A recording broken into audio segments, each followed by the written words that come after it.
will just run straight into you. As long as you hit your ultimate, the stun from Kennen, it comes out a little bit slower, so it's delayed. And the Sett very often can go unstoppable and get his ult off on you, taking you out of the fight a lot easier. Yeah, you see, Kennen's usually getting bopped out by a Gragas or something, so not as much Gragas, no Janna for forever now, but you're right, the Sett can still kind of provide that impact and throw him right back into his own team. I'm excited to see That's what your job happens here now. coming into this one. PowerOfEvil picking up his most picked on Orianna now with 6 picks, so that's going to feel good for him, and the rest of the team can kind of sort out around that. So coming into this, Mark, Prolly, and Lorlo are up against Fish. If they cannot lose against Fish. The Fish have chosen FlyQuest. They're kind of biased Fish. You got to admit, right? The FlyQuest Fish are choosing FlyQuest. Maybe there's some inside Fish trading going on. Ooh, you got to watch out for that. That's fishy stuff. They put some food on the FlyQuest side. Don't tell. Just make sure you get all of the advantage early game, because that's what they need, right? They need all the momentum and everything. FlyQuest is sitting at 6-6. We just saw EG at 6-6 win their game, so they're now 7-6. And FlyQuest needs to play a bit of catch up, but also separate themselves again, as I said before, from the pack. And Liquid is running on all cylinders. They have been. You heard CoreJJ talking about how they're just trying to advance everything. Tactical's playing well, so the bot lane stays fresh. They're running comps from 2015 meta, man. It's just, how do you stop that? Well, I think you run 2020 meta. That's the way I would go about it. Honestly, though, it is right, because Team Liquid, one of the biggest things they deserve a lot of praise for is their ability to remain focused on their own win conditions without being diverted by what has gone on early in the game or what their opponents are trying to turn the game towards. Plus, it definitely should be stated again, Team Liquid are on a 7-game win streak here, Riv. Woo. Team Liquid are almost legendary. One more here, and Team TL are going to go legendary in the LCS. Remember Godlike. Godlike's 8, right? 8 is legendary. That's why I'm going legendary, because one more for legendary, yeah. Whew. Oh, IgNar. Can you go pop those? Pop the button. Got one. All right, success. Now go back to base and heal before you go back to lane. Stepping on the garden. I like the evolution of the minigame here. Everybody who's been taking Bard has been starting these extra health packs and trying to get their mid lane advantage like that. So IgNar is trying to do his part as well. I like it. Takes down one of the health packs. Kennen MD repping the doctors. I like it. Going to be throwing out some syringes here at Solo, trying to make a pair of gator shoes out of him. We'll see what happens. You're going to get help on Santorin's red from Solo for FlyQuest. And obviously TL's bot lane will start Broxah off nice and strong. We're off and running, Kobe. We'll see what happens this game. Fish for FlyQuest. The rest of the analysts desk for TL. We'll get back to that later. We'll see Broxah here starting off on the Volibear. What do you think is pathing will take him to? Do you think he'll be looking to counter where Santorin's going to move, or will Broxah be making the first move with the lanes he has? So if I had Fog of War on and I didn't see Santorin starting topside and swapping like this, for me Broxah, the one thing I am worried about is if there's extra jungle pressure on Impact, because I want to make sure Impact feels safe to abuse his range advantage here. And as you can see in lane right now, he's trying to get his autos off, trying to get his Qs off, then you drop into that side brush so that you lose aggro from the minions. You don't lose out on the trade. So that's one of the main goals for your team's jungler, because if the Renekton gets the opportunity to all in with a rage bar, get a W stun on your Kennen, and have something like a Sett, which is perfect for layering CC, flash in, get one of those clapbacks, then that is what brings down your top side of the map and brings down one of the advantages that you want to sustain early on. So he's doing just that. Look at the mini map. He went right up there. Broxah, that was also his goal. Now, Solo did have a defensive ward because they're expecting this. And I believe they're alerted to Broxah's presence before it timed out. Solo, actually, maybe they weren't alerted, because here we go. Skirmish Sett That's coming up. Mark the Storm's off. That means Impact won't be able to lock him down for much longer. And Impact's forced to flash. Kennen can only do that once very early, I should say. And then the cooldowns are there forever. That is the pain point of going against something more aggressive. That is a big yikers for Team Liquid and for Impact there. Oh, man. I actually want to see the replay. And I honestly would also want to hear the comms because that was Broxah spending a lot of time sitting there in the tri-brush. And the reason Solo stayed in there is because Impact got up and took such a bad trade. I believe it must have been like, okay, I'm baiting him here. You know, we're going to get this 2v1 kill. But you do not feed the alligator, okay? It is dangerous.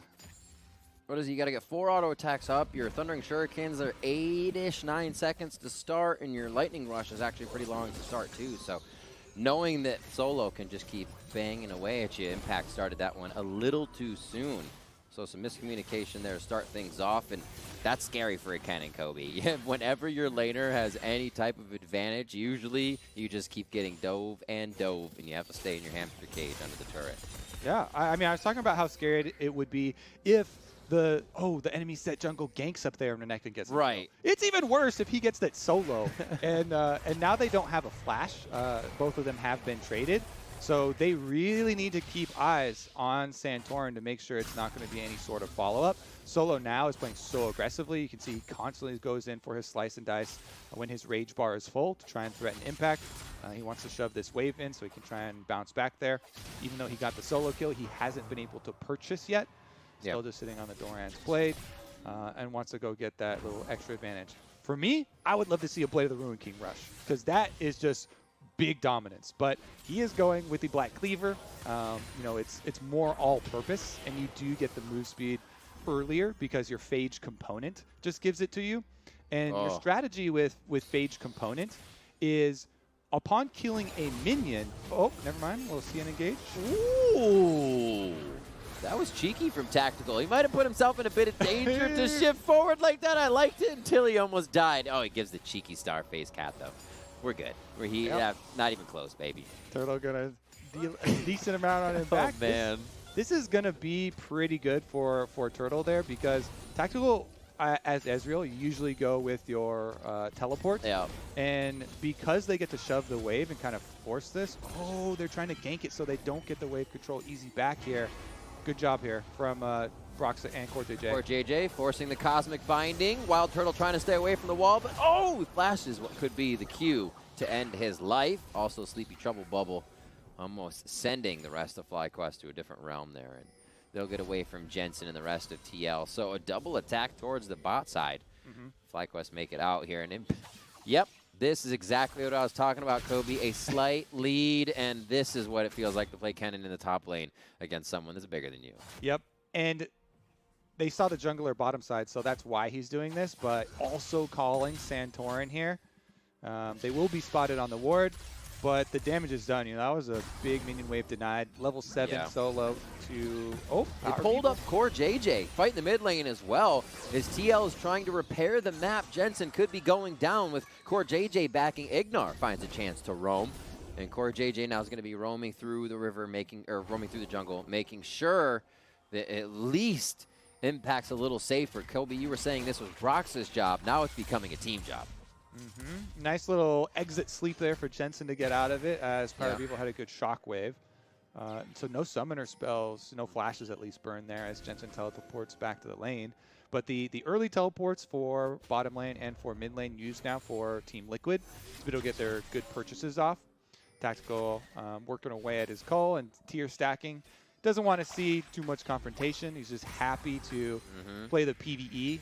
He's just trying to last hit, get his goal done, continually charge up the tier.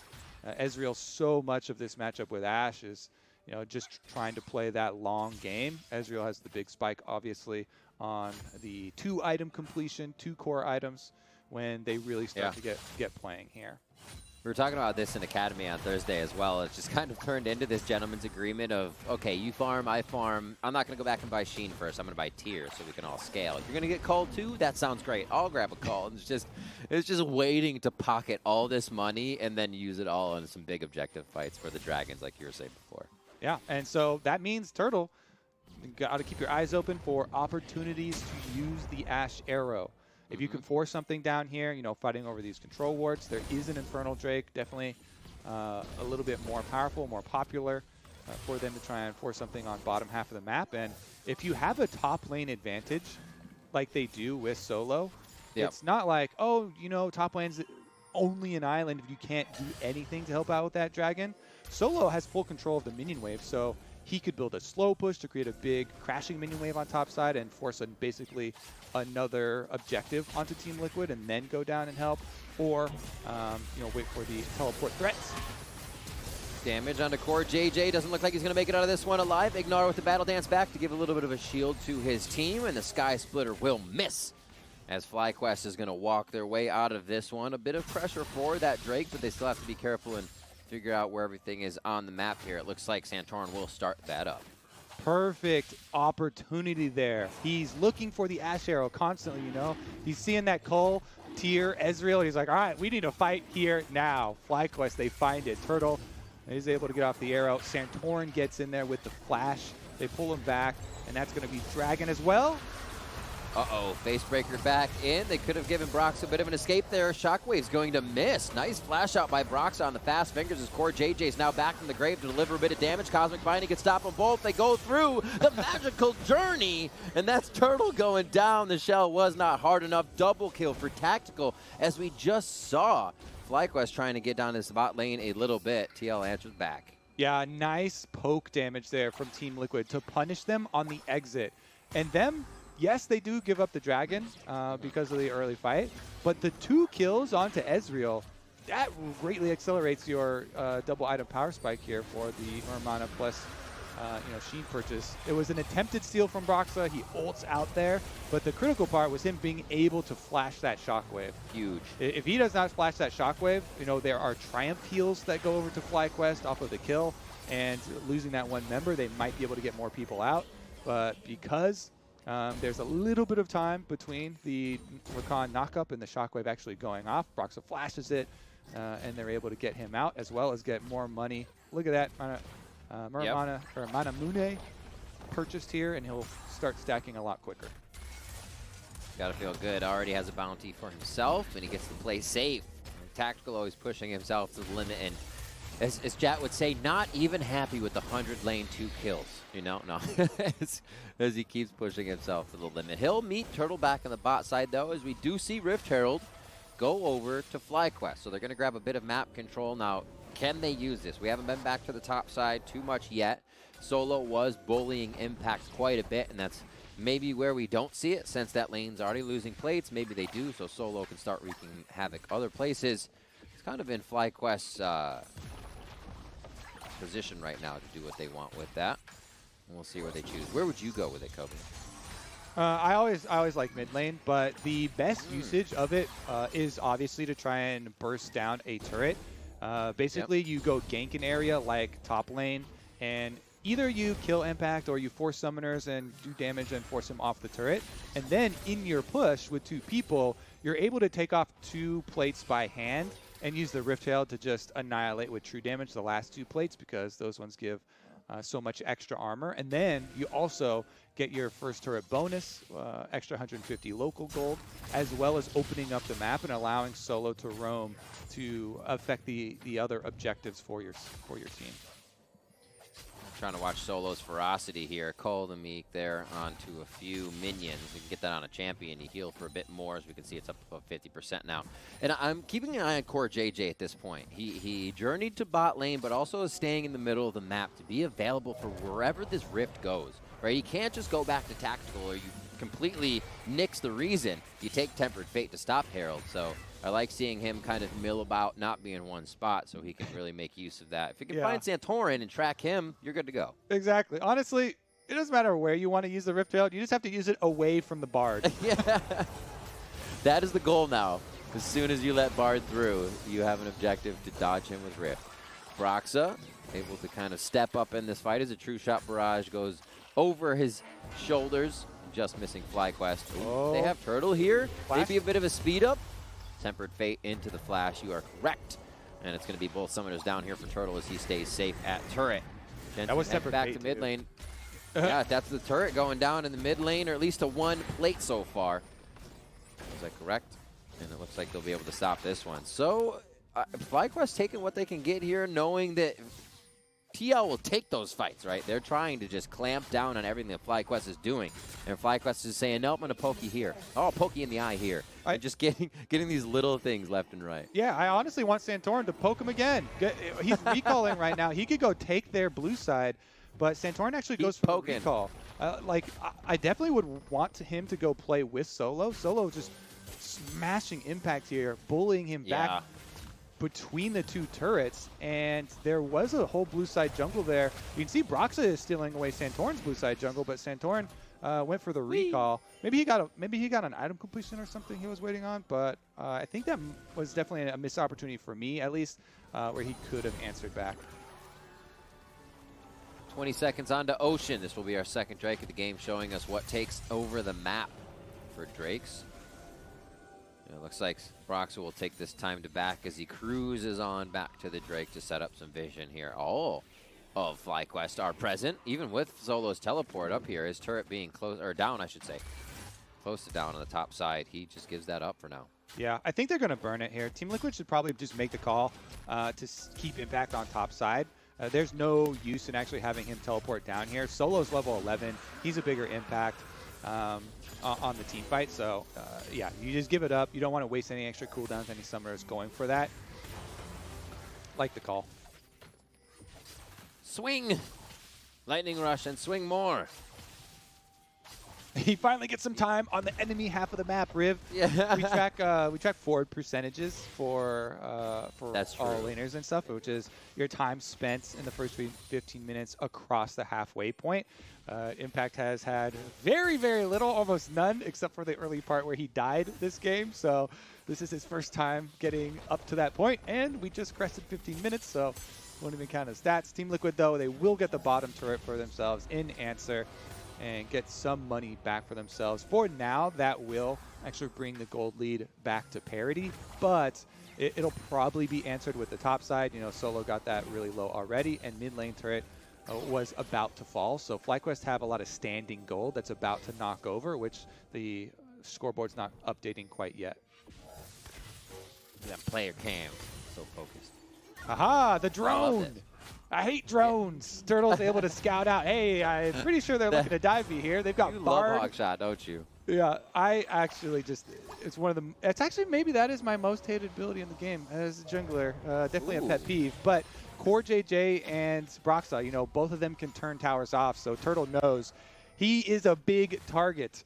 No flash Ashe. There's just no escapes on this guy, and you can easily lock him down, easily turn off all the defenses. So very good intelligent play there from him, just to scout it out and kind of make sure Team Liquid are unable to make anything on this side of the map. Wow, FlyQuest did, as we were alluding to, get that top turret. Yep. Ooh, and Turtle, ooh, he should be okay. Dissonance comes out. Nice battle dance in there. IgNar flexing a bit as he comes through. I like it. Yeah, definitely one of the intimidating battle dances. Just trying to scare him off. Get away from PowerOfEvil. I swing my cape at you. Yeah, and he swings it. He sweeps up the trouble bubble. He's like, let me clean that away, sir. I will fall asleep. And nice little move to the other side. Turtle does miss the arrow, but Santorin can't miss the ult. Boom! Smashing him into the river, giving Jensen some wet socks. Nobody likes that, and you know, it's just enough to take yourself out of the game. Jensen's down. He'll be back in 30 seconds. And it looks like FlyQuest gaining a bit of ground here on the bot side. Solo is going to pressure forward to be a bit of a sentry here as the wards aren't there just yet. Tactical may not be there either. Oh, no, it flashed in. It's going to be the call, Meek, coming in from Solo as he swings, slices, and dices Tactical down. Some down everywhere. So are two members of TL. I like that. Unreal Tournament coach. Yeah, that's what I keep thinking of with Solo here. Like, he's playing like Scorpion. He just keeps on smashing people. Holy oh my goodness, macaroni. He gets in for another one. So this has been the game of Solo, honestly. He's absolutely dominated from start to finish. After that kill onto Impact, all by himself with the enemy jungler sitting in the tri-brush, he just grew this giant CS lead, took the top turret, He's stepping in for the rest of the team here. He teleports down, which is the reason TL have to abort basically this fight. And Santorin able to hit the ult onto Jensen. He gets the slow there as well with the E. And then Solo does not give up on the play. He is juiced after this. I believe he's going to slice and dice off the Krugs. No, he doesn't even have to. He just charges it up, chases him down with the flash. CoreJJ had done everything he possibly could to try and save Tactical, you know, that last second Bard stun and Magical Journey out. But Solo means, surprise, there's a magic crocodile at the end of your magic journey. Yep. And that was last pick, right? We were thinking, oh, Sett top, and they're going to fill something else in. And they're like, nah, Renekton. We are going to bully the crap out of Kennen. And that is exactly what happened from moment one, pushing him behind his own turret. FlyQuest gaining a bit of a lead, 3,000 gold now. And this would be a fantastic push for them here coming in to week 7 at 6-6. We talked about EG moving up in their game previously. We just watched versus Immortals. And FlyQuest need these wins more than ever here. And Riv, we've got a Team Liquid Cloud9 matchup right in the rest of the weekend on down the road here. If Team Liquid lose this, it definitely brings a little bit of the excitement out of the matchup. We're like, oh, all right, fighting for first place. Oh wait, yeah, Team Liquid lost. They're not tied anymore. Okay. But FlyQuest here showing up. This would be such a big showing for them as they have had a big slide in the standings recently and been under a lot of criticism for several of the plays, but really strong this time around. This will be third Dragon. If Team Liquid can't make this play, then it is going to be setting up Soul Point for FlyQuest. Impact's looking for a teleport around. He does have Exhaust and Flash ready. Keeping eyes on Broxah, Santorin, and Solo as well. He's trying to get Impact. Impact can get himself in a little bit closer with the Proto Belt. Also trying to keep track on where the ball is. None of it's going to even matter. Positioning there quite well as Rift Herald was sent mid. That should get about a little over half the turret and be stopped. So, Soul Point for FlyQuest as they lose a bit of damage mid. And they are playing these situations so well to not be caught in any mistake or any movement mistakes by TL. Yeah, all right. I just want to revisit the Solo story because he's even taken away Krugs on the bottom side here with Impact. No teleport available for him, no flash available, so you don't get any of those surprise plays. But I just wanted to point out that he went for a Death Dance second. I love it. He's taken over the game. He wants to be a 1v9 carry. Renekton already has a lot of sustain in the kit, obviously, when you charge up your rage with your Q. So you can play off those sustain fights and try and get into the thick of things. He'll be shredding armor for WildTurtle, as well as getting off, basically drain tanking, lifesteal tanking, which is something you don't get to see a lot unless Renektons get kind of fed like that. Absolutely. And they're playing it well. Like you talked about the priority they kind of put there. Looking at the champion picks for Solo, he's played Sett 5 times. So why would TL think that's going anywhere else? I was like, oh, it's his favorite champion. You know, he's used to him on it. And then, yeah, Kennen. Like you said, we're going to harass Sett. Sweet. You're going to punch my shuriken? Sweet. Your knuckles are going to bleed. Let's play Nicholas. Quarters, whatever. But other than that, it was such a mind game by FlyQuest. They knew from the moment one they needed to do something to TL because this game was probably going to be in their favor just in terms of the laning phase, in terms of how things went. And they made sure one of the lanes would be really stomping, and that was the Renekton lane. Death's Dance now out. He can go in even harder. Team Liquid trying to set up around the Baron now, and as the comps kind of all come into the mid-game, what happened in the laning phase, it doesn't fizzle out, but it definitely matters a little bit less here. A big fight from TL could wash all of those troubles away that Impact had before, and he can get himself back into the game. Yeah, it's very important for FlyQuest that they're heading into the mid-game with this lead. Because it is necessary for them. If not, then they are facing, like we talked about in Champ Select, the classic combo for mid-game picks of Ezreal and Zoe. Whenever you have that range advantage on your team over the enemy carries, it makes them engage on you. Okay. It puts the burden of engagement on the team with the lower range carries, basically. And that's going to mean that you have to constantly look for Ashe arrows. You're looking for Rakan Ori combinations. Santorin can try and flank. It's just, you know, FlyQuest have a lot of options here. So the fact that they're ahead and they're taking away all this vision makes Team Liquid have to respect them, have to respect all these different engage opportunities that they do have to get back to the Ezreal, kill off the carry, get back to that Zoe, and take out kind of the heart of the Team Liquid composition. So it's really a kind of win more thing here for FlyQuest. And that's why they don't want to throw anything away. They'll just wait for the Soul Dragon. We went over it in the last game, but the risk is just so low that we're probably going to see another, you know, 45 seconds of farming until they just get back down to the dragon. You need to bring all your control wards. People purchase new control wards, please, and then take them down to Dragon Pit. You set up around that dragon to allow WildTurtle and IgNar to look for the engages that are going to win you the game. All right, let's see what happens. Everybody, you have about 1 minute to grab a drink. Do it quick. Maybe some popcorn. The clock is ticking. Now Dragon's arriving. I expect you back before Dragon. So now the farming will happen, and we will still continue to discuss how that farming happens and how much. No, I'm just kidding. Zanya is finally picked up by Impact. We see a lot of different Kennens being played. This one's my favorite. The flash over the wall, the try to flank Kennen, Blade of the Rune King and autoing in a fight and sticking to somebody. It's always fun, especially when you're ahead. But I like this one no matter what, because you can still have a bit of an impact from behind. Even if you aren't blowing people up, you're setting up fights for your team. So let's see if Impact can find those. For Team Liquid, like, this has to be him, and this has to be their team fight. If he does not get a good flank, if he's not able to avoid Santorin using his ult to dunk him back out of the team fight, Team Liquid's plan here is going to... Oh, no! Oh! That wasn't the team fight just yet. The flash is down, and that's one of the biggest initiations for Kennen. Otherwise, you're just walking straight in, and the enemy sees it coming.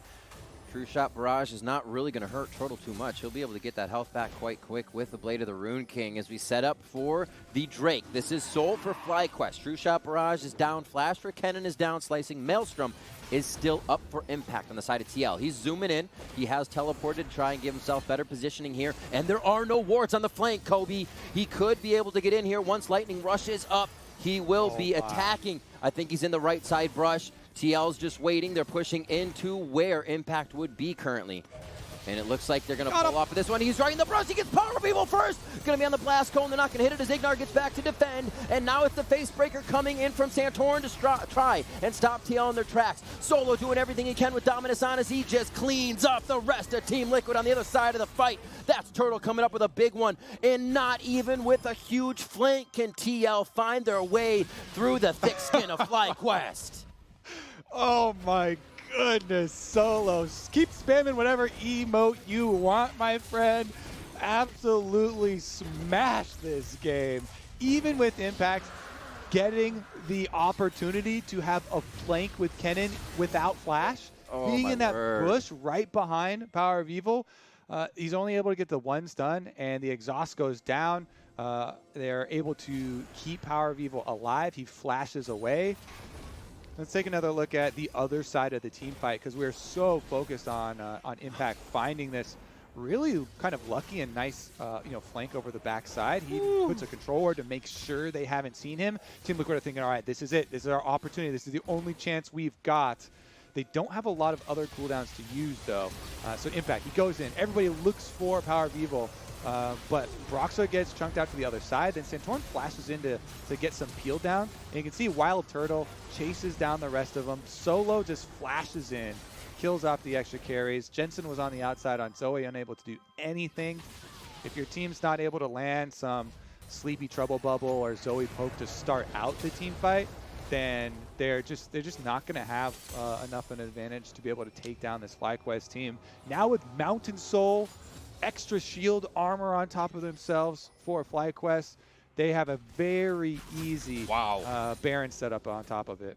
You know, I got to say kudos as well to Turtle and his positioning, understanding that he and PowerOfEvil were quite powerful factors here, and he did not exit with the team down that same corridor. If he did, Impact would have had that that ended the fight easy. Yeah, that's one of the main things when you're looking at a very narrow win condition for your opponents. They're like, okay, so the only way they win is if Impact gets an ult onto our carries, right? All right, WildTurtle, PowerOfEvil, just split up. basically every carry for himself. You go one side, you go the other side. You can only grab one of us, and PowerOfEvil even flashed out and didn't die as he's the tankier of the carries. So yep. Good job there by FlyQuest, separating to live. Quick acting in these fights. Really well positioned to keep themselves on top. A 5,000 gold lead now over Team Liquid here in their rematch in Week 7. And we said that, you know, FlyQuest was hoping they would start better. Well, seems like they knew they were going to start better with the confidence they came into this game. Turtle now up with a Quicksilver Sash, which makes him even slipperier to get on. Even more slippery, EE. Make words up. That's what you do as casters. A slippery turtle, all right. Words. You know what, dude? The algae. It's everywhere.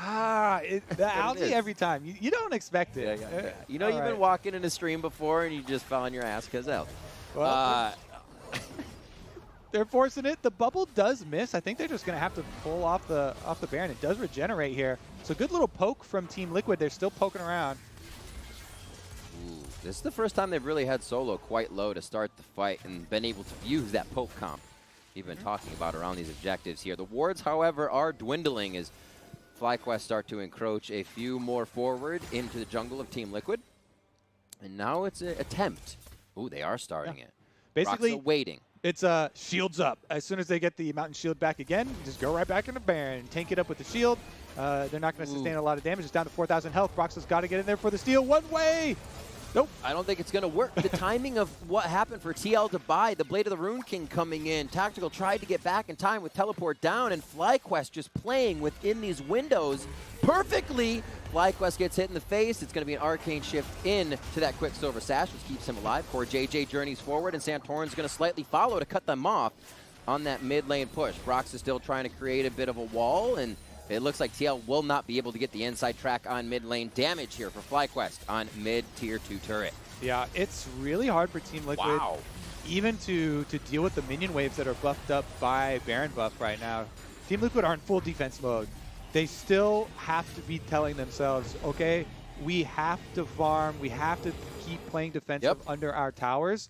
At least for them, there's nothing on the map for another minute and 45 seconds till Elder Dragon comes. So you've got another minute and a half basically here to try and continue farming for Zoe and Ezreal, and you're just hoping that FlyQuest are going to have one of those missteps and get a little bit too close. But you do have range to try and fall back on later into the game with the Ezreal and the Zoe, if they're able to get more items, more firepower behind them, so that the poke actually hurts.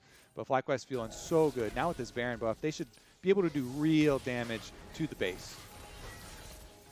1 minute for Elder. If they do enough damage, it will be free. And they've had such objective control across the map this game. Just really a few steps ahead of TL in each movement, finding how to create pressure, and a lot of it coming right from solo on the top side of the map. It drew Broxah a few times, allowed the other lanes to be safe, play safe, scale up. That's what we've been seeing as well from the bot side, and it benefited Turtle to just be able to get this big and fire arrows from the back line. So FlyQuest feeling good, not changing it. Looks like they're going to keep going here with a 1-3-1-ish. Their big goal right now is to try and get one inhibitor down before the Elder Dragon, because then they get the extra pressure point. Exactly. And you get the extra card when it comes to the Epic Objective trade. So they're keeping solo in the 1v1 on top side. Should be able to get that tower just by virtue of buffing up your cannon minions and threatening impact. Little attempt at a magical journey, possible pincer movement there, but was scouted out, so no damage actually going to go through. And what they're doing here is, because it's a Blade of the Ruined King Ashe, Turtle should be able to solo that Elder Dragon. And with the Baron buff keeping up pressure, Solo's just going to beat him down, send him back to base rim. He would have been dead if he threw Dominus on for the damage on his spin, but pushing him out of lane is just as good. They don't want to use the ult. He can now use that if they do go for Elder, which is already happening for Turtle. And that is going to be a solo Elder. The control that FlyQuest has over this game is the control we remember from FlyQuest in the spring split. Yeah. The thing that Baron has to keep you from doing that is the Baron debuff that makes it so if you're the only one tanking it there, you do a lot less damage to it. Elder Dragon has no such thing. So you can just send an AD carry over there with Blade of the Rune King, percentage damage, and plenty of life steal, easy pickup for FlyQuest. Now they've got the team fight power. 2 shots on this tower. Should be able to take it down. And now Ashe arrow away. Fire at WildTurtle. Keeping himself, again, separated. So no double ults happen to him in PowerOfEvil as they walk on top of each other. Thanks, guys. 33 minutes on the clock. They are not really afraid of too much here as they have all members of Team Liquid in their eyes. And that's going to be inhib number 1 down. Arrow goes out. Jensen's able to cleanse that right away as the Temper Fate quickly comes back. And no real damage is going to be traded either way there with the inhib going down. Just a bit of an attempt from both teams. Honestly, good disengage there with CoreJJ with Temper Fate and Jensen using the cleanse. They are just going forward. Solo says, I'll stand on the front line. Double shockwave going in. IgNar tries to get the pop-up, and he's going to dash back before that can happen. He gets himself to safety. Beautiful job here by FlyQuest to just in and out, be able to find the priority targets of Team Liquid and not really worry or get flustered if Liquid tries to engage or balk and engage. FlyQuest isn't buying it. They're staying for the long haul here. It looks like they're going to let Solo back, and they'll say, we'll wait for you. Come on, TP back. We'll get topside, and we'll be here waiting. They've got another minute of Elder Dragon fire to work with here. No, he doesn't even teleport top. He just teleports in. That's what I thought he was going to do. Cleanse for PowerOfEvil keeps himself safe. First Nexus turret goes down, and TL is just getting strangled out of their own base here. They're watching their Nexus turrets go down. They can't even do anything about it because of how strong FlyQuest has become in this game. The fish are right, Kobe. The fish are right. The Nexus goes down. FlyQuest takes the win, and they'll move on to 7-6 as they take down Team Liquid. Oh my goodness, the flash at the end too, just control over the dragons from start to finish for FlyQuest. Really good, engages by Santorin, flanks around, the back was Sett. Solo just stomps on impact in the top lane, gives FlyQuest such a big advantage that they're able to utilize that to continue stacking up the dragons, get their soul, get their Baron buff. And you're right, turns out the fish in the tank are unbiased fish. They're impartial. They just knew the truth, and they knew better than the analysts. I guess so. Tiny brains unite. There you go. Time for another quick break, but the LCS returns with a Verizon post-game interview with Solo.